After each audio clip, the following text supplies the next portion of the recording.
तो इस तरीके से आप अपने पेज को अपनी जावास्क्रिप्ट के जरिए भी रीडायरेक्ट कर सकते हैं। और फॉर एग्जांपल अगर मैं यहां पर id इक्वल टू 1 का क्वेरी पैरामीटर भी ऐड कर दूं, तो अब हम जब अपने फिल्टर्स को चेंज करेंगे तो हमारा ये पेज हमारे प्रॉपर्टी डिटेल्स डॉट एचटीएमएल के पेज पर रीडायरेक्ट हो जाएगा, जिसमें कि एक id का क्वेरी पैरामीटर भी अपेंडेड है। अब अगर हम इस फाइल को सेव करके अपने ब्राउजर में इसके रिजल्ट्स को देखें और अपने पेज को फॉर एग्जांपल रीलोड करें, तो आप देखेंगे कि हमारे ये फिल्टर्स इन क्वेरी पैरामीटर से आने वाली वैल्यूज के हिसाब से इनिशियलाइज हो गए हैं और यही चीज हमारे रिजल्ट्स में भी रिफ्लेक्ट हो रही है। तो फॉर एग्जांपल अगर मैं यहां से मैन्युअली फिलहाल इन वैल्यूज को रिमूव करके सिर्फ बेडरूम्स की वैल्यू को 4 रखकर यहां पर एंटर करूं, तो आप देखेंगे कि हमारी 4 की ये वैल्यू सिलेक्टेड है और हमारे ये रिजल्ट्स भी उसी हिसाब से फिल्टर्ड हैं। अब अगर हम वापस चलकर अपने ब्राउजर में इसे टेस्ट करें और यहां से फॉर एग्जांपल अगेन एक फिल्टर सिलेक्ट करें जो कि लग्जरी विला का फिल्टर होगा और यहां से अपने पेज को चेंज करें, तो आप देखेंगे कि हमारा पेज भी यहां पर अपडेट हो गया है और हमारा टाइप का फिल्टर भी अभी तक यहां पर मौजूद है।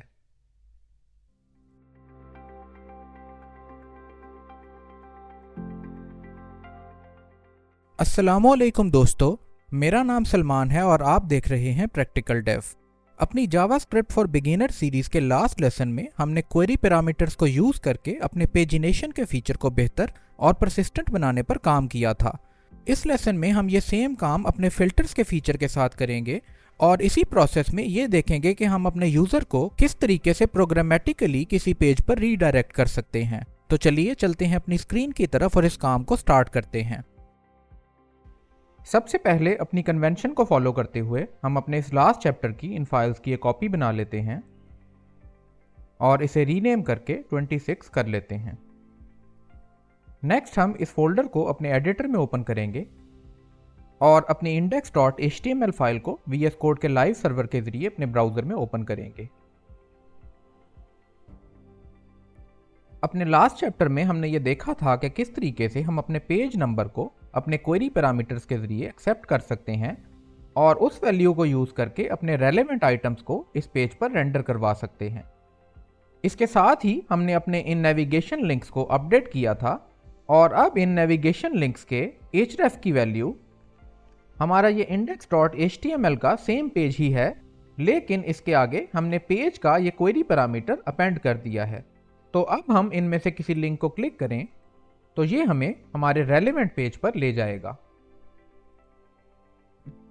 तो इसी कॉन्सेप्ट को अगर हम थोड़ा सा और आगे लेकर चलें तो ये प्रॉब्लम जो कि हमारे पेजेस के साथ था, यही सेम प्रॉब्लम हमारे फिल्टर्स के साथ भी है। तो मिसाल के तौर पर अगर हम यहां से कोई फिल्टर सेलेक्ट कर लें, जैसा कि टाइप का या लग्जरी विला का फिल्टर,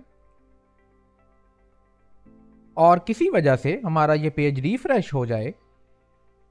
तो जब हम यहां पर वापस आएंगे तो हमारे फिल्टर की ये वैल्यू रीसेट हो चुकी होगी। तो जैसा कि हमने अपने लास्ट चैप्टर में देखा कि इस तरह की वैल्यूज को परसिस्ट करने के लिए हम ये वैल्यूज अपने क्वेरी पैरामीटर्स के जरिए एक्सेप्ट कर सकते हैं। इसी तरह से अगर हम इसके रिवर्स सिनेरियो को देखें तो जब भी हम इन फिल्टर्स की वैल्यूज को चेंज करते हैं तो इन अपडेटेड वैल्यूज को हम किसी तरीके से इन क्वेरी पैरामीटर्स में ऐड कर सकते हैं और इस तरीके से हमारी ये सारी इंफॉर्मेशन हमारे URL में स्टोर होती जाएगी।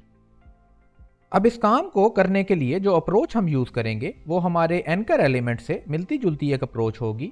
और यहाँ पर हमारे एंकर एलिमेंट्स काम कुछ इस तरीके से करते हैं कि जब इन्हें क्लिक किया जाता है तो ये हमारे ब्राउजर को इनके प्रोवाइडेड href लिंक पर रीडायरेक्ट कर देते हैं। और ये चीज़ हम ऑलरेडी देख चुके हैं कि रीडायरेक्ट के इस प्रोसेस में एक नई रिक्वेस्ट जनरेट होती है, जिसकी वजह से आपका ब्राउजर का ये पेज एक दफ़ा रिफ्रेश होता है। तो अगर आप अपने ब्राउजर के इस रिफ्रेश के बटन को देखें और अगर मैं फॉर एग्जांपल इस लिंक को क्लिक करूं तो आप देखेंगे कि यहां पर यह पेज एक दफ़ा रिफ्रेश हुआ है।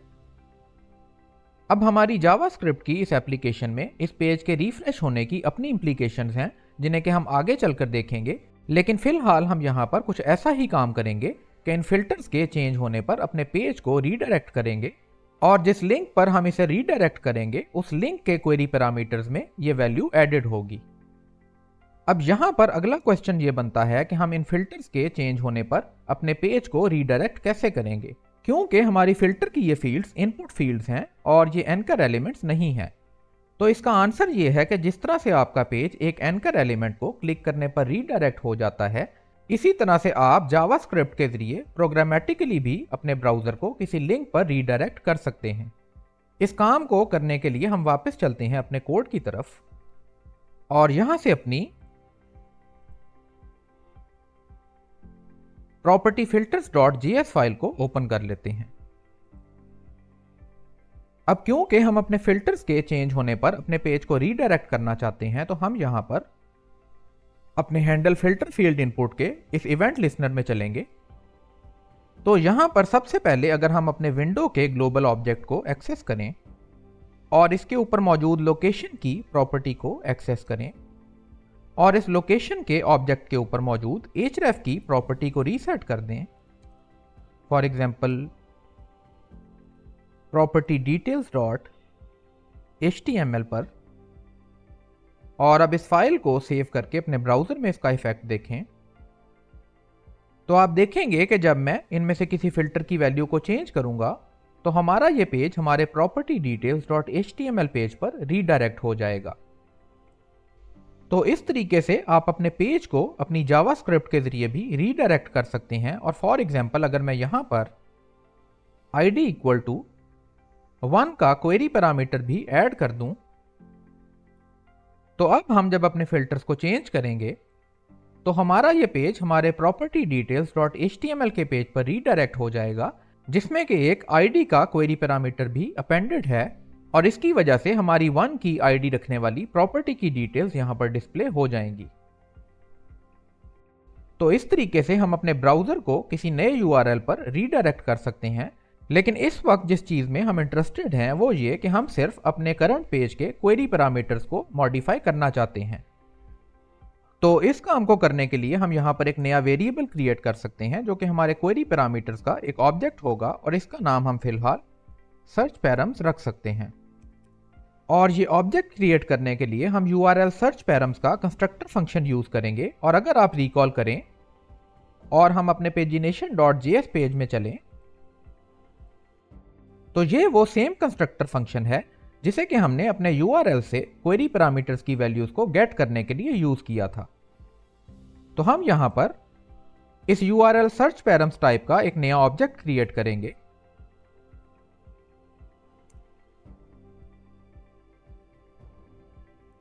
और इस सर्च पैरम्स के इस ऑब्जेक्ट पर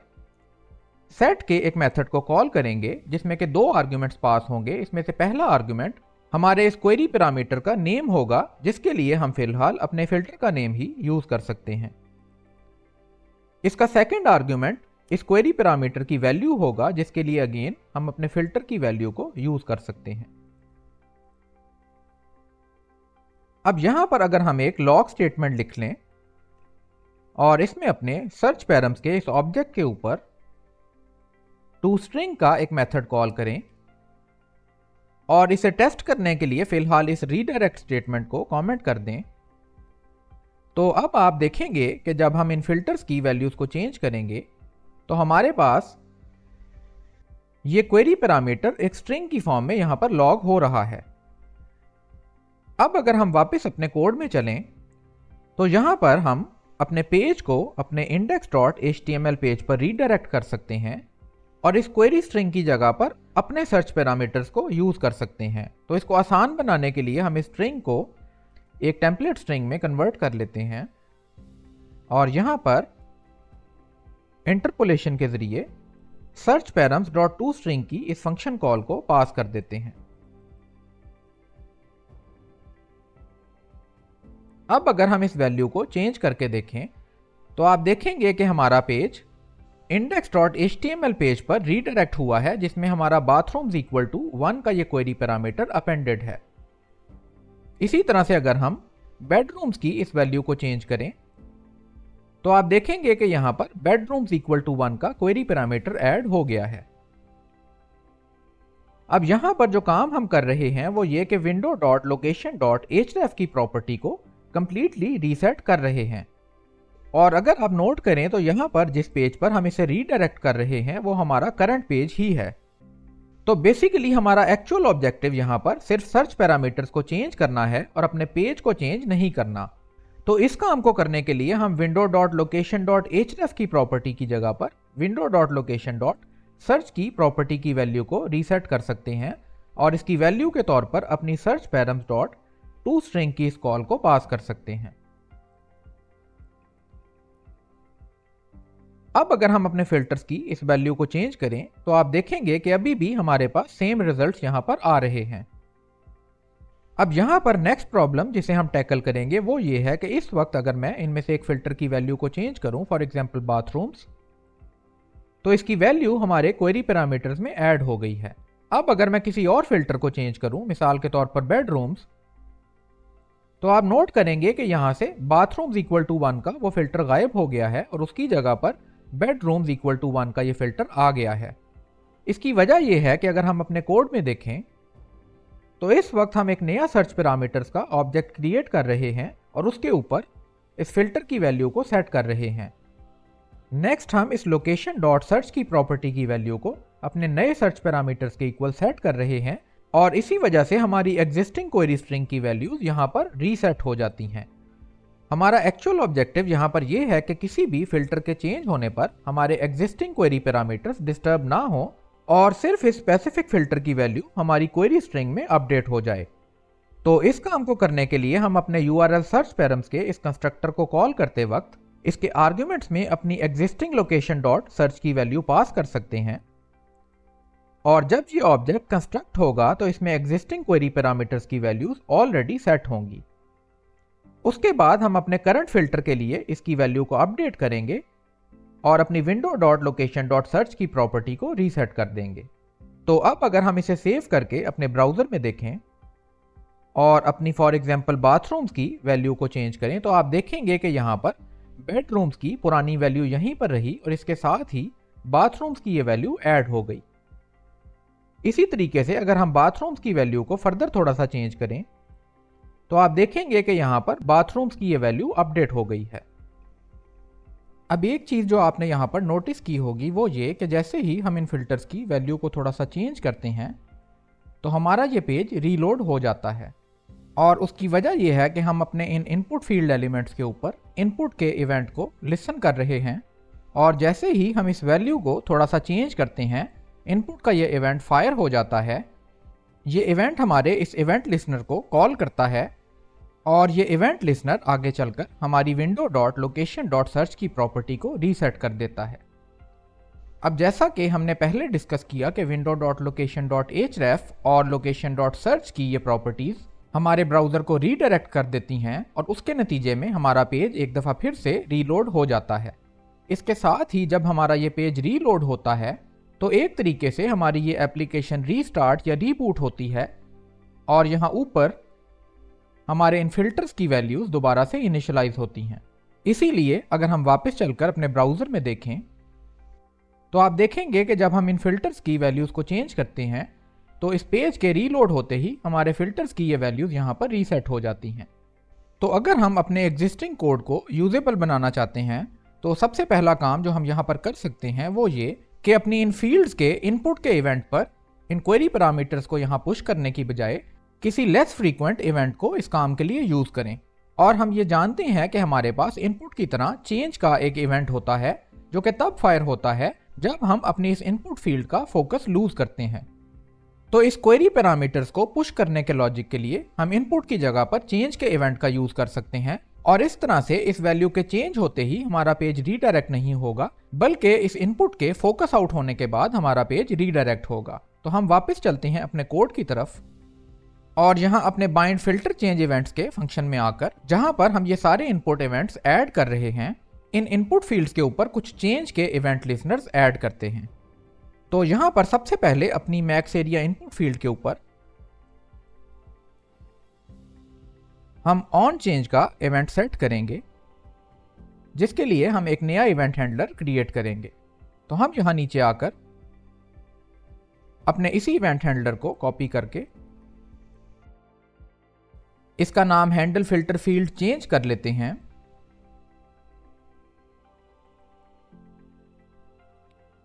और इस इवेंट हैंडलर में हम अपना क्वेरी पैरामीटर्स का ये कोड एग्जीक्यूट करेंगे।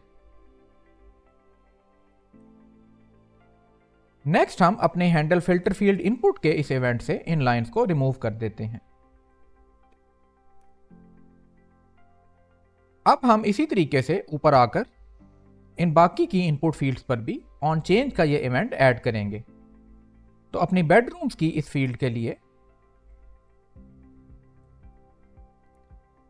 हम चेंज का ये इवेंट लिसन करेंगे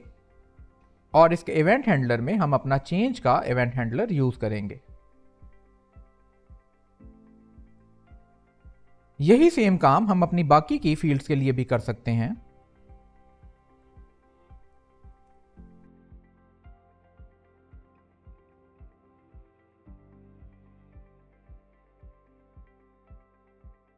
आप देख सकते हैं कि मैंने यहां पर अपनी सारी इनपुट फील्ड्स के ऊपर ऑन चेंज के ये इवेंट लिसनर्स ऐड कर दिए हैं और एक फील्ड जो यहां पर मिसिंग है वो हमारी मेन एरिया की इनपुट फील्ड है, जिसके ऊपर अगर आपको याद हो तो हमने attribute based event listener add किया था। तो हम अपनी HTML में जाकर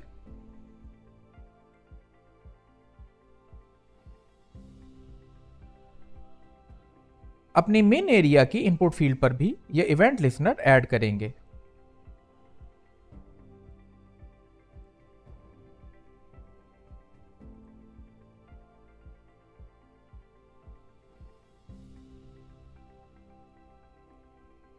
अब अगर हम इन चेंजेस के रिजल्ट्स को सेव करके अपने ब्राउजर में देखें और यहां से मैं अपनी किसी फिल्टर फील्ड की वैल्यू को चेंज करके देखूं, फॉर एग्जांपल ये बेडरूम्स की वैल्यू, तो आप देखेंगे कि जब हम इसे चेंज कर रहे हैं तो हमारा पेज रीलोड नहीं हो रहा, लेकिन जैसे ही मैं इस फील्ड को छोड़ूंगा तो हमारी ये वैल्यू हमारे क्वेरी पैरामीटर्स में अपडेट हो जाएगी और हमारा ये पेज रीडायरेक्ट होकर रीलोड हो जाएगा। इसी तरह से अगर हम फॉर एग्जांपल मेन एरिया की इस वैल्यू को चेंज करें तो आप देखेंगे कि अभी तक हमारा ये पेज रीलोड नहीं हुआ, ऑल्दो हमारे फिल्टर्स यहां पर अप्लाई हो गए हैं। लेकिन जैसे ही मैं इस फील्ड से फोकस आउट करूंगा, फॉर एग्जांपल टैब की को प्रेस करके, तब जाकर हमारा ये पेज रीलोड हो जाएगा और हमारी ये वैल्यू हमारे क्वेरी पैरामीटर्स में ऐड हो जाएगी। अब नेक्स्ट काम जो हमें यहां पर करना है वो ये कि जब हमारा ये पेज रीलोड हो तो हमें अपनी जावास्क्रिप्ट के जरिए इन क्वेरी पैरामीटर्स की वैल्यूज को एक्सेस करना है और अपने फिल्टर्स के डेटा और इस यूआई को अकॉर्डिंगली अपडेट करना है। तो इस काम के लिए हम वापस अपने कोड की तरफ चलते हैं और हम यहां पर ऊपर आकर एक नया फंक्शन क्रिएट करेंगे। इस फंक्शन का नाम हम इनिशियलाइज फिल्टर फील्ड्स रख सकते हैं और इस फंक्शन को हम अपने पेज के लोड होने पर एक दफा कॉल करेंगे और इसका काम जैसा कि हमने डिस्कस किया वो ये होगा कि ये हमारे क्वेरी पैरामीटर्स से इन फिल्टर्स की वैल्यूज को एक्सेस करेगा और इन पैरामीटर्स की वैल्यूज के अकॉर्डिंगली हमारे इस डेटा और हमारी यूआई को अपडेट करेगा। तो हम इस फंक्शन की एक छोटी सी डिस्क्रिप्शन यहां पर लिख लेते हैं और अब हम इस फंक्शन के कोड की तरफ चलते हैं। तो सबसे पहला काम जो हम यहां पर करेंगे वो ये कि अपने क्वेरी पैरामीटर्स की वैल्यूज को एक्सेस करने के लिए URL सर्च पैरम्स का एक ऑब्जेक्ट क्रिएट करेंगे और इसके आर्ग्यूमेंट्स में हम window.location.search की वैल्यू पास करेंगे। नेक्स्ट हम एक एक करके अपने फिल्टर्स से रिलेटेड क्वेरी पैरामीटर्स को एक्सेस करना शुरू करेंगे। तो सबसे पहले हम अपने बेडरूम्स की वैल्यू को एक्सेस कर सकते हैं, जिसके लिए हम यहां पर अपने URL पैरम्स के इस ऑब्जेक्ट के ऊपर गेट का मेथड कॉल कर सकते हैं, जिसमें हम बेडरूम्स का नेम पास करेंगे। और जैसा कि ये चीज हम पहले भी डिस्कस कर चुके हैं कि ये वैल्यू एक स्ट्रिंग वैल्यू होगी, तो इसे हम अपने गेट इंट वैल्यू के यूटिलिटी फंक्शन के जरिए एक इंटीजर वैल्यू में कन्वर्ट करेंगे।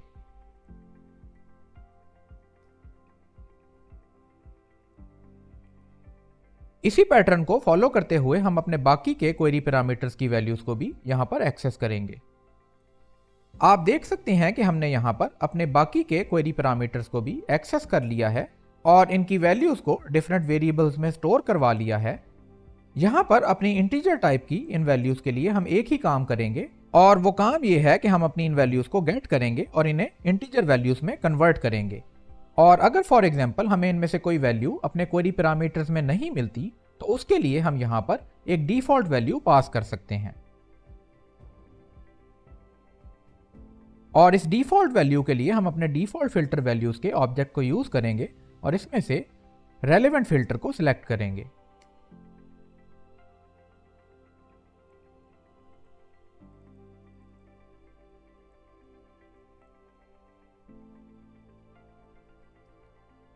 अब यहां पर हम अपनी टाइप की इस वैल्यू को थोड़ा सा डिफरेंट तरीके से हैंडल करेंगे, और वो ये कि हम पहले इसकी वैल्यू को गेट करने की कोशिश करेंगे। अगर हमें ये वैल्यू मिल जाती है तो हम इसी वैल्यू को यूज करेंगे, अदरवाइज हम ऑल की इस वैल्यू को as a default value use करेंगे। नेक्स्ट काम जो हमें यहां पर करना होगा वो ये कि हमें इन वैल्यूज के अकॉर्डिंगली अपने फिल्टर वैल्यूज के इस ऑब्जेक्ट को अपडेट करना होगा, और उसके साथ ही साथ इन फील्ड से रिलेटेड अपने यूआई एलिमेंट्स को भी अपडेट करना होगा। और अगर आप रिकॉल करें तो ये दोनों काम हम अपने सेट फिल्टर वैल्यू के इस फंक्शन के जरिए कर सकते हैं। तो हम वापस अपने इनिशियलाइज फिल्टर फील्ड्स के इस फंक्शन में आकर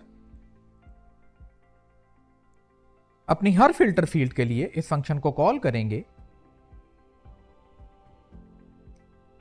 और यहां पर अपने क्वेरी पैरामीटर से आने वाली वैल्यूज को पास करेंगे।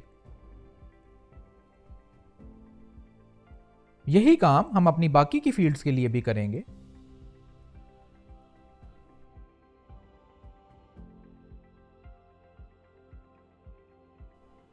आप देख सकते हैं कि मैंने अपना सेट फिल्टर वैल्यू का ये फंक्शन इन सारी फील्ड्स के लिए एक एक दफा कॉल कर लिया है।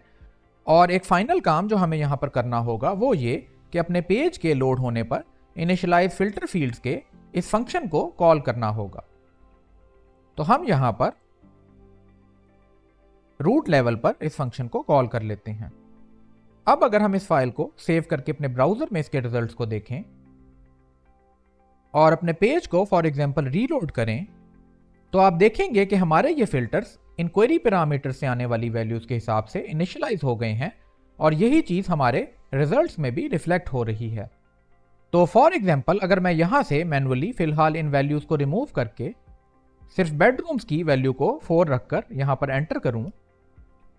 तो आप देखेंगे कि हमारी 4 की ये वैल्यू सिलेक्टेड है और हमारे ये रिजल्ट्स भी उसी हिसाब से फिल्टर्ड हैं।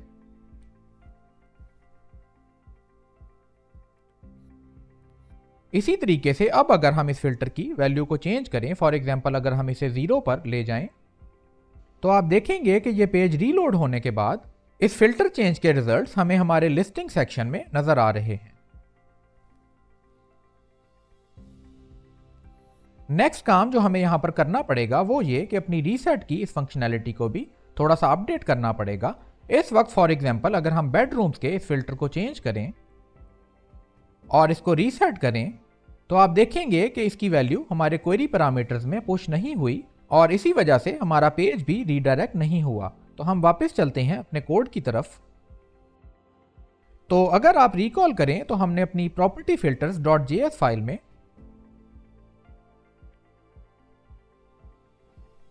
Handle reset filter button click का यह इवेंट हैंडलर क्रिएट किया था।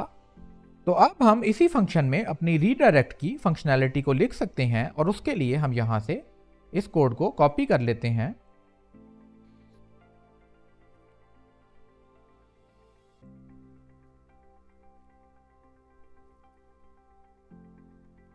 अब जब हमारा ये लूप चलेगा और हमारी कोई भी फील्ड यहां पर रीसेट होने के लिए क्वालिफाई करेगी, तो उस फील्ड की वैल्यू को हम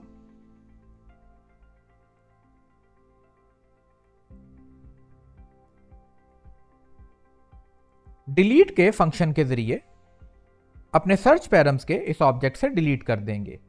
तो यहां पर इसके नेम के लिए हम अपनी की का यूज कर सकते हैं, और ये सारा काम खत्म होने के बाद जब हमारा सर्च पैरम्स का ये ऑब्जेक्ट सही तरीके से अपडेट हो चुका होगा, तब जाकर हम अपनी window dot location dot search की ये प्रॉपर्टी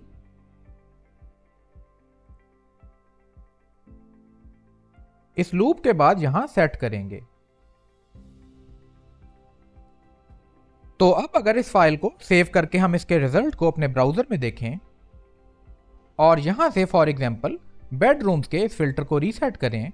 तो आप देखेंगे कि ये फिल्टर यहां से रिमूव हो गया है और हमारा ये पेज रीडायरेक्ट हो गया है। इसी तरीके से अगर हम मल्टीपल फिल्टर्स को टेस्ट करें,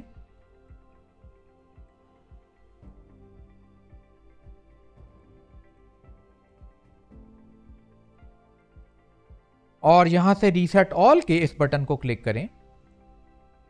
तो आप देख सकेंगे कि हमारे ये सारे फिल्टर्स यहां पर रीसेट हो गए हैं। अब यहां से अपने फिल्टर्स की इन वैल्यूज को क्वेरी पैरामीटर्स के जरिए यूज करने की फंक्शनैलिटी को कंप्लीट करने के बाद हम एक दफा फिर से अपनी पेजिनेशन की फंक्शनैलिटी की तरफ वापस चलेंगे, और उसके लिए सबसे पहले मैं यहां से अपना टाइप का ये फिल्टर जो कि लग्जरी विला का फिल्टर है सेलेक्ट करूंगा। तो यहां पर अगर हम अपने लिस्टिंग के इस सेक्शन पर चलें तो आप देख सकते हैं कि वो सारी प्रॉपर्टीज जिनकी टाइप लग्जरी विला है यहां पर रेंडर हो चुकी हैं। इसके साथ ही अगर हम थोड़ा सा और नीचे स्क्रॉल करें तो आप देखेंगे कि इन रिजल्ट्स के जिनकी टाइप लग्जरी विला है हमारे पास 2 पेजेस हैं। अब यहां पर अगर आप रिकॉल करें और इस एंकर एलिमेंट को इंस्पेक्ट करें, तो जिस तरीके से हम अपने पेज के इस नंबर को अपने क्वेरी पैरामीटर्स में पुश कर रहे थे, वो सिंपली ये था कि हमने इन लिंक्स के ऊपर href की ये वैल्यू डायनामिकली सेट की थी और अपने पेज के नंबर को सिंपली इस URL में अपेंड किया था। अब इस अप्रोच का इफेक्ट कुछ इस तरह से होगा कि जब हम इस एंकर एलिमेंट को क्लिक करेंगे तो ये हमें रीडायरेक्ट करके इस URL पर ले जाएगा। और अगर आप नोट करें तो इस URL में हमारा सिर्फ पेज का क्वेरी पैरामीटर मौजूद है और हमारे टाइप के फिल्टर से रिलेटेड ये क्वेरी पैरामीटर मौजूद नहीं है। इसका मतलब ये है कि अगर हम इस तरीके से अपनी पेजिनेशन को अप्रोच करेंगे तो ये हमारी फंक्शनैलिटी को ब्रेक कर देगा, यानी कि जब हम इसे क्लिक करेंगे तो यहाँ पर पेज तो स्विच हो जाएगा लेकिन हमारे फिल्टर्स यहाँ से रिमूव हो जाएंगे। तो अगर हम अब इसे क्लिक करके देखें तो आप देखेंगे कि अब हम रीडायरेक्ट होकर इस URL पर आ गए हैं और इस URL में हमारा टाइप का वो फिल्टर मौजूद नहीं है। इसी वजह से अगर आप यहां नीचे देखें तो हमारी टाइप यहां पर रीसेट हो चुकी है और यही चीज हमारे इन रिजल्ट्स में भी रिफ्लेक्ट हो रही है। अब इस इशू को फिक्स करने के लिए फिलहाल हम अपने फिल्टर्स वाली अप्रोच ही यूज कर सकते हैं और इस एंकर एलिमेंट की डिफॉल्ट फंक्शनैलिटी को प्रिवेंट करके इस पेज के क्वेरी पैरामीटर को अपने एग्जिस्टिंग क्वेरी पैरामीटर्स के अंदर ही ऐड कर सकते हैं। तो हम वापस चलते हैं अपने कोड की तरफ और यहां से ये लाइंस कॉपी करके अपनी pagination.js फाइल में चलते हैं। और अगर आप रिकॉल करें तो इन एंकर एलिमेंट्स के लिए हमने यहां पर एक इवेंट हैंडलर क्रिएट किया था। तो हम यहां पर सबसे पहले अपनी e.preventDefault की इस लाइन को अनकमेंट करेंगे। उसके बाद यहां पर इन लाइंस की जगह पर अपने सर्च पैरामीटर्स को अपेंड करने से रिलेटेड कोड पेस्ट करेंगे और यहां पर जो पैरामीटर हम यूज करेंगे उसका नेम पेज होगा और इसकी वैल्यू हमारे पेज की ये वैल्यू होगी। अब अगर हम वापस चलकर अपने ब्राउजर में इसे टेस्ट करें और यहां से फॉर एग्जांपल अगेन एक फिल्टर सिलेक्ट करें जो कि लग्जरी विला का फिल्टर होगा और यहां से अपने पेज को चेंज करें, तो आप देखेंगे कि हमारा पेज भी यहां पर अपडेट हो गया है और हमारा टाइप का फिल्टर भी अभी तक यहां पर मौजूद है।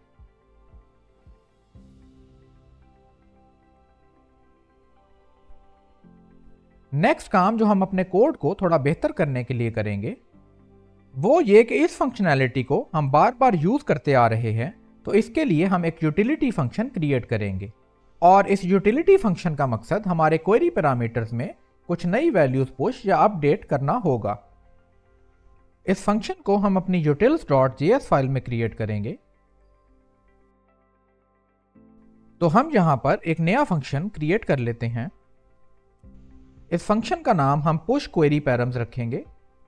और यह फंक्शन कुछ क्वेरी पैरामीटर्स एक ऑब्जेक्ट की फॉर्म में एक्सेप्ट करेगा। इस फंक्शन की एक्चुअल फंक्शनैलिटी को कोड करने से पहले हम पहले इसकी कुछ डॉक्यूमेंटेशन यहां पर लिखेंगे। आप देख सकते हैं कि मैंने इस फंक्शन की कुछ डॉक्यूमेंटेशन यहां पर लिख ली है और अगर हम इसे एक दफा रिव्यू करें तो यह फंक्शन कुछ प्रोवाइडेड वैल्यूज को हमारी क्वेरी स्ट्रिंग में पुश करेगा। इन वैल्यूज को हम एक आर्गुमेंट के थ्रू एक ऑब्जेक्ट की फॉर्म में एक्सेप्ट करेंगे और इस ऑब्जेक्ट के लिए हम यहां पर एक कन्वेंशन सेट करेंगे। तो यहां पर अगर आप इस आर्ग्यूमेंट की टाइप को देखें तो ये एक ऑब्जेक्ट होगा जिसकी कुछ प्रॉपर्टीज होंगी जो कि स्ट्रिंग की फॉर्म में हो सकती हैं, और इन प्रॉपर्टीज की वैल्यूज या तो स्ट्रिंग टाइप की हो सकती हैं या फिर नल या अनडिफाइंड हो सकती हैं। और अगर इस ऑब्जेक्ट की किसी भी प्रॉपर्टी की वैल्यू हमें नल या अनडिफाइंड मिलती है तो उस सिनेरियो में हम ये कंसीडर करेंगे कि हमें इस वैल्यू को अपने क्वेरी पैरामीटर से रिमूव करना है। तो अब जबकि हमने ये देख लिया कि हम इस फंक्शन के थ्रू क्या फंक्शनैलिटी अचीव करना चाह रहे हैं, तो अब हम आगे बढ़कर इसे कोड करते हैं। तो सबसे पहले हम यहां पर एक कंडीशनल स्टेटमेंट यूज कर सकते हैं जिसमें हम ये चेक करेंगे कि हमारे इस आर्ग्यूमेंट की टाइप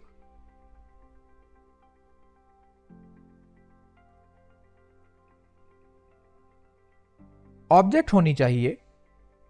और अगर ये कंडीशन क्वालिफाई कर जाती है तो उस केस में यहां पर हम एक सर्च पैरम्स का ऑब्जेक्ट क्रिएट करेंगे।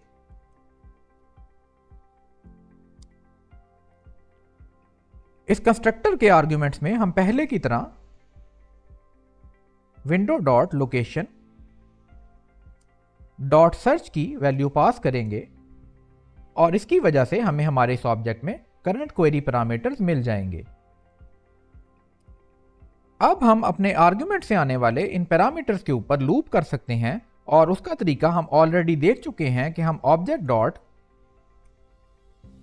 कीज के एक मेथड को यूज करके अगर उसमें इस पैरम्स के ऑब्जेक्ट को पास करें तो ये हमें इस पैरम्स के ऑब्जेक्ट की सारी कीज एज एन अरे रिटर्न करेगा, और इस अरे के ऊपर हम फॉर ईच का एक लूप रन कर सकते हैं।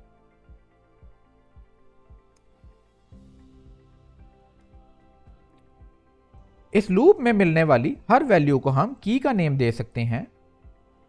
और यहां पर आप इस की को यूज करके इस ऑब्जेक्ट की इस प्रॉपर्टी की वैल्यू एक्सेस कर सकते हैं। तो फिलहाल हम इसे एक वेरिएबल में स्टोर करवा सकते हैं जिसका नाम हम वैल रख लेते हैं, और इसकी वैल्यू अगेन पैरम्स की से आएगी। अब हम इस वैल्यू को टेस्ट करेंगे कि अगर ये वैल्यू नल है या फिर ये वैल्यू अनडिफाइंड है,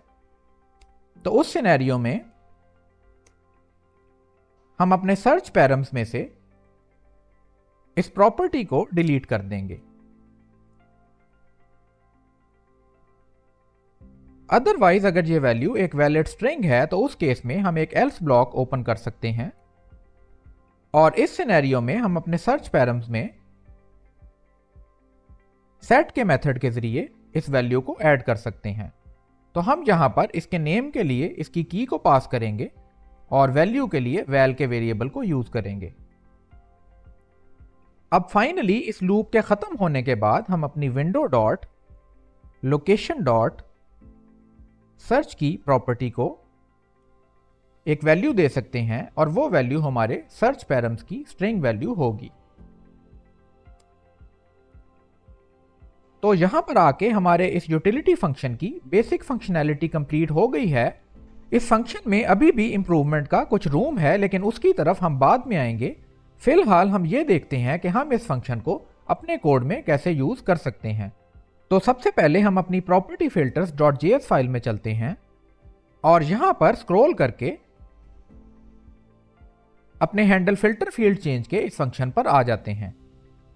इस फंक्शन में आप देख सकते हैं कि हम अपने क्वेरी पैरामीटर्स को मॉडिफाई कर रहे हैं। तो यहां पर इन लाइंस को हम कमेंट कर लेते हैं और इनकी जगह पर अपने नए यूटिलिटी फंक्शन को कॉल करते हैं।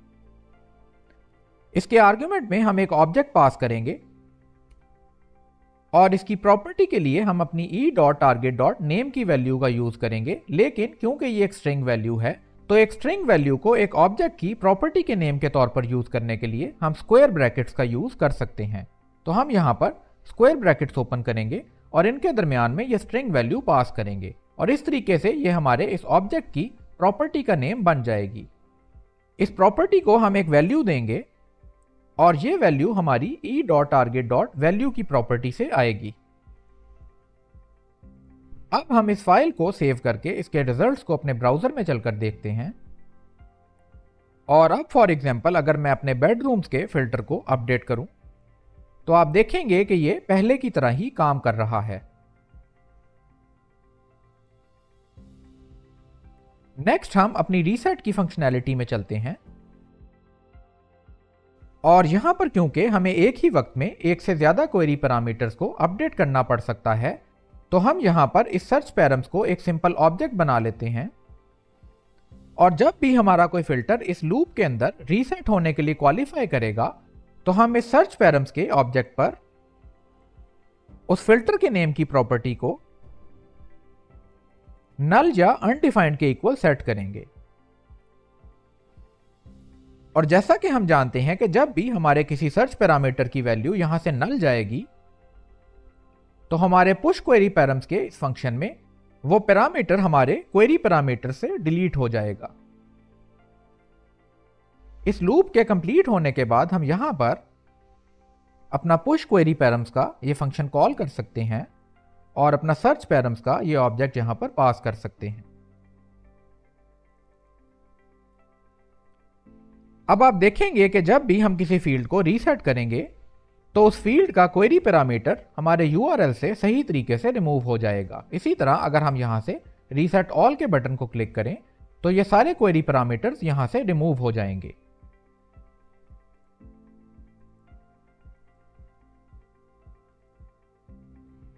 अब जैसा कि मैंने ये बताया था कि हमारे इस यूटिलिटी फंक्शन में अभी भी इंप्रूवमेंट का कुछ रूम है, तो उसको देखने के लिए अगर हम यहां से अपने रीसेट के किसी बटन को दोबारा से क्लिक करें, तो आप देखेंगे कि हर दफा इस बटन को क्लिक करने पर हमारा ये पेज रीलोड हो रहा है। अब यहां पर हो कुछ ऐसा रहा है कि जब भी हम इस बटन को क्लिक करते हैं, तो हमारा ये इवेंट हैंडलर रन होता है और हमारे पुश क्वेरी पैरम्स के इस फंक्शन को कॉल करता है। अब अगर हम इस फंक्शन की डेफिनेशन पर चलें, तो हर बार एग्जीक्यूट होने पर यह हमारी window dot location dot search की इस प्रॉपर्टी को सेट करेगा और इसको सेट करने से हमारा पेज एक दफा रीडायरेक्ट हो जाएगा।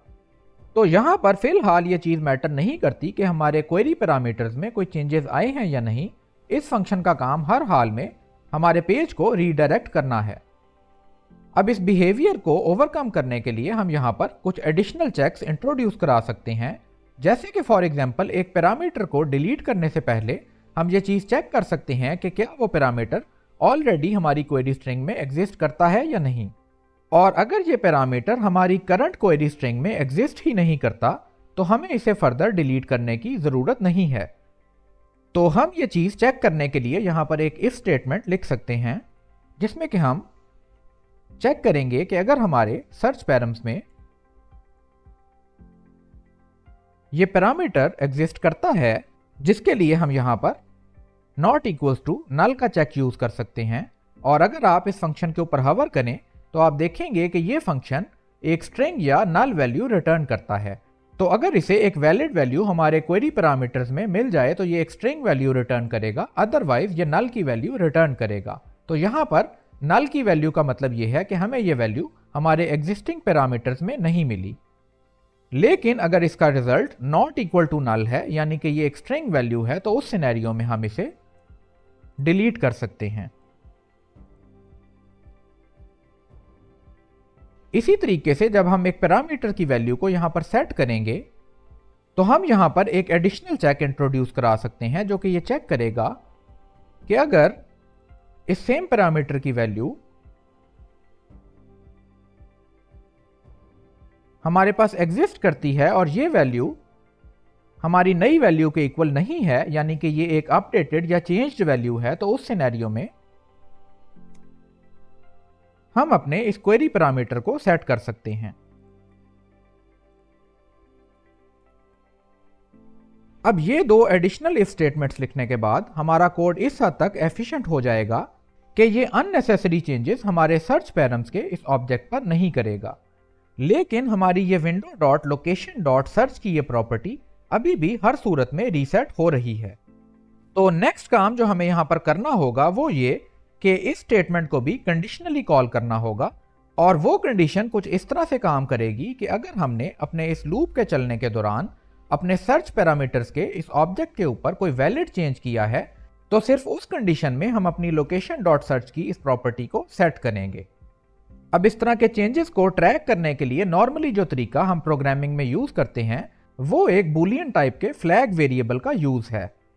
तो हम यहाँ पर एक वेरिएबल क्रिएट कर सकते हैं जिसका नाम हम फॉर एग्जाम्पल इज मॉडिफाइड रख सकते हैं और इसकी इनिशियल वैल्यू को फॉल्स सेट कर सकते हैं। तो यहां तक बेसिकली हमें यह नहीं पता कि हमारे इस सर्च पैरम्स के इस ऑब्जेक्ट में कोई मॉडिफिकेशन हुई है या नहीं। ये चीज हमें इस लूप के कंप्लीट होने के बाद पता चलेगी। अब हम अगर अपने इस लूप के लॉजिक की तरफ आएं तो हमारे पास एक वैलिड मॉडिफिकेशन तब होगी जब हमारी ये इफ स्टेटमेंट्स क्वालिफाई करेंगी और हमारा एक search parameter for example delete होगा या फॉर दैट मैटर यहां पर आकर सेट होगा। तो लॉजिकली अगर हम इन दोनों इफ स्टेटमेंट्स में से किसी एक इफ स्टेटमेंट में भी पहुंच जाते हैं तो हमारा ये सर्च पैरम्स का ऑब्जेक्ट मॉडिफाई हो जाएगा। तो ऐसी कंडीशन में हम अपने इस मॉडिफाइड की वैल्यू को ट्रू सेट कर सकते हैं, जिसका मतलब ये होगा कि हमारे पास एक वैलिड मॉडिफिकेशन यहां पर हो चुकी है। और इसी तरह से इस नीचे वाले ब्लॉक में भी हम इस मॉडिफाइड की वैल्यू को ट्रू सेट कर सकते हैं। अब हम यहां पर नीचे आकर ये चेक कर सकते हैं कि अगर हमारे पास एक वैलिड मॉडिफिकेशन हो गई है तो उस सिनेरियो में हम अपनी window.location.search की इस वैल्यू को अपडेट करेंगे। अब अगर चलकर हम अपने ब्राउजर में देखें तो अब हम ये देख सकते हैं कि हमारे URL में कोई भी फिल्टर्स मौजूद नहीं हैं। और अब अगर हम अपने रीसेट बटन्स में से किसी बटन को प्रेस करें, फॉर एग्जांपल रीसेट ऑल का ये बटन, तो आप देखेंगे कि हमारा ये पेज रीलोड नहीं हो रहा। इसकी जगह पर अगर हम अपने फिल्टर्स को थोड़ा चेंज करें और आप इस रीसेट के बटन को क्लिक करें तो आप देखेंगे कि इस बार हमारा रीडायरेक्ट का वो कोड एग्जीक्यूट हो गया है। एक एडिशनल चीज जो कि मैंने यहां पर अभी नोट की है वो ये कि अगर हम यहां से इस हैश को रिमूव कर दें और रीसेट के इन बटन्स को क्लिक करें तो हमें यहां पर हैश का ये सिंबल नजर आ रहा है जो कि हमें ये बता रहा है कि इस एंकर एलिमेंट को क्लिक करने पर इसका डिफॉल्ट एक्शन एग्जीक्यूट हो रहा है। और क्योंकि इस एंकर एलिमेंट के href की वैल्यू फिलहाल हैश की वैल्यू है, इसीलिए ये हैश का सिंबल हमें अपने URL में नजर आ रहा है। तो इस बिहेवियर को भी हम प्रिवेंट कर सकते हैं। और अगर हम अपने इस रीसेट हैंडलर में चलें तो यहां पर हम e.preventDefault को कॉल कर सकते हैं। अब अगर हम वापस चलकर अपने ब्राउजर में इसे वेरीफाई कर लें और इस हैश को एक दफा रिमूव करके दोबारा से अपने इन बटन्स को क्लिक करें तो आप देखेंगे कि इस बार हमारा पेज उस हैश के href पर नेविगेट नहीं हो रहा। तो इस तरीके से अपने क्वेरी पैरामीटर्स को एक एफिशिएंट मैनर में अपडेट करने के लिए हमने एक यूटिलिटी फंक्शन क्रिएट कर लिया है। और एक लास्ट चीज जो हम यहां पर करेंगे वो ये कि अपनी पेजिनेशन के इवेंट लिस्नर्स में भी हम इसी फंक्शन का यूज करेंगे। तो हम अपनी pagination.js फाइल में जाकर इस लॉजिक को यहां से रिमूव कर सकते हैं और यहां पर अपना पुश क्वेरी पैरम्स का फंक्शन कॉल कर सकते हैं। इसके आर्ग्यूमेंट्स में हमारे पास एक ऑब्जेक्ट जाएगा जिसमें पेज की एक प्रॉपर्टी होगी और इसकी वैल्यू हमारे पेज की ही वैल्यू होगी। इस फाइल को यहां सेव करके वापस हम अपने ब्राउजर में चलते हैं और अब अगर हम अपने पेजेस को भी स्विच करें तो आप देखेंगे कि यहां पर ये सही तरीके से अपडेट हो रहे हैं। एक छोटा सा बग जो कि मैंने यहां पर डिस्कवर किया है वो ये है कि अगर हम अपनी इस पेजेस की नेविगेशन पर चलें और अपने जंप टू फर्स्ट के इस बटन को क्लिक करें तो यहां पर आपको पेज की वैल्यू 0 नजर आएगी। इस 0 की वैल्यू से हमारी करंट फंक्शनैलिटी को ज्यादा फर्क नहीं पड़ रहा, बल्कि आप देख सकते हैं कि यहां पर पहला पेज ही लोडेड है। लेकिन इसको फिक्स करना बहुत ही आसान है और अगर हम अपने कोड की तरफ चलें और अपनी pagination.js फाइल में चलें और यहां से स्क्रॉल करके अपने टेम्पलेट फंक्शन पर आएं तो जिस जगह पर हम ये जंप टू फर्स्ट का लिंक जनरेट कर रहे हैं वहां पर हमने ऑन क्लिक का ये लिसनर पास किया था और इस फंक्शन के आर्ग्यूमेंट्स में हम यहां पर 0 की वैल्यू पास कर रहे हैं। इसकी जगह पर अगर हम 1 की वैल्यू पास करके इस पेज को सेव करें और वापस अपने ब्राउजर में चलकर देखें और एक दफा फिर से इस लिंक को टेस्ट करें तो आप देखेंगे कि इस बार हमारे क्वेरी पैरामीटर्स में 1 की वैल्यू पास हुई है। तो दोस्तों ये थी हमारी आज की वीडियो। अगर पसंद आई हो तो इसे लाइक और शेयर करना मत भूलिएगा और अगर आपने अभी तक ये चैनल सब्सक्राइब नहीं किया तो प्लीज़ इसे सब्सक्राइब कर लीजिए। Until next time, this is Practical Dev signing out.